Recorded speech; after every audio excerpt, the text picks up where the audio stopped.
Okey, tengok soalan tangent pula. Soalan C. Soalan C di sini dia kata Y sama dengan tangent X. Dan di sini masih lagi guna degree lah ataupun darjah. Okey, darjah tidak masalah lah. Okey, jadi di sini kamu akan nampak di sini paksi X dan Y.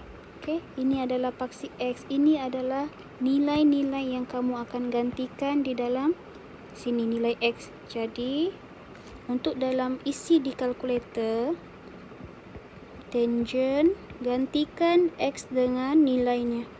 Tangent 0, tangent 90, dan seterusnya. Ini yang kamu akan masukkan dalam kalkulator supaya dapat nilai di paksi Y.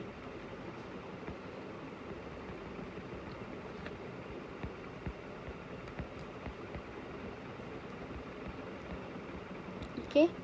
Jadi kamu masukkan dalam kalkulator di sini. Kita ambil kalkulator. Okey, jadi di sini ada tangent. Pertama sekali tangent 0. Walaupun sudah ada diberi di sini nilainya, kita ceklah tangent 0. Okey, tangent 0 nilainya adalah 0. Dan seterusnya tangent 90. Kita masukkan tangent 90. Kita akan dapat kompleks infinity ataupun dalam kalkulator kamu dia akan bagi tahu bahawa di situ math error. Math error. Maknanya tidak dapat nilai itu, kita tidak dapat tahu berapa. Okey, kita tidak dapat pastikanlah sebab matematikan dia tidak akan kena di sini. Dia akan naik sahaja ni. Naik, kita tidak tahu sampai bila dia naik, dan dia tidak akan kena pun 90 darjah di situ. Okey, dan seterusnya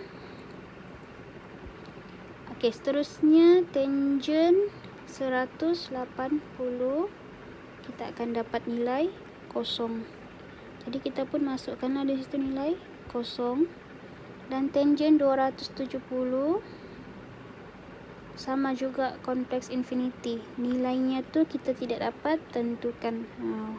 Okey, jadi kita hanya letak dash sahaja. Dan seterusnya tangent 360. Yang terakhir 360 jawapannya adalah 0. Jadi kita pun isi di situ 0. Okay. Bila sudah kita lengkapkan jadual, kita pun plotlah letak di mana nilainya. Yang pertama 0, okay, dia sudah ada letak 0 di situ. Yang kedua 90, maknanya di sini tidak boleh kena lah, tidak boleh langgar di kawasan 90 ni. Di sini ada barrier sini. Okey, tidak boleh. Seterusnya 180 0. Okey, jadi 180 kita pun plot 0. Dia tidak naik atas lah, dia hanya ada di sini. 0 ni. Okey, di situ. Dan seterusnya 270 pun sama, math error. Okey, math error. Kalau math error sahaja memang dia tidak dapat detect lah. Jadi untuk graf di sini dia jadi barrier lah. Dia tidak boleh langgar, tidak boleh kena. Dan yang terakhir sekali tangent 360 adalah 0. Bila 0 kita boleh sudah plot. Ni yang pertama adalah macam ni. Daripada 0 dia akan naik dan dia tidak akan kena pun 90 darjah. Dan yang barrier ni pun dia akan tetap di situlah, tetap naik ataupun turun. Yang kedua 180. Yang ni ada dua di sini yang dia tidak boleh kena. Dan kita tahu bahawa bentuk untuk tangent dia macam ni. Dia macam tu. Macam ni. Okey. Jadi mesti kena di sini. Dan dia akan naik di sini. Dia daripada atas, dia akan kena dan dia akan turun. Dia macam tu. Jadi kita pun ambil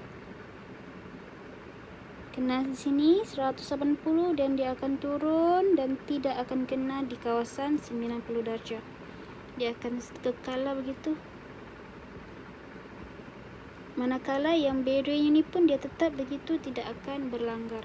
Okey, yang terakhir pula 360 sama juga, dia akan bermula daripada bawah dan akan kena 360. Jadi di sini kita boleh letak bahawa ini adalah satu kitaran. Manakala yang ni pula adalah satu kitaran. Okey, lengkap untuk tangent. Ini adalah cara untuk melukis tangent.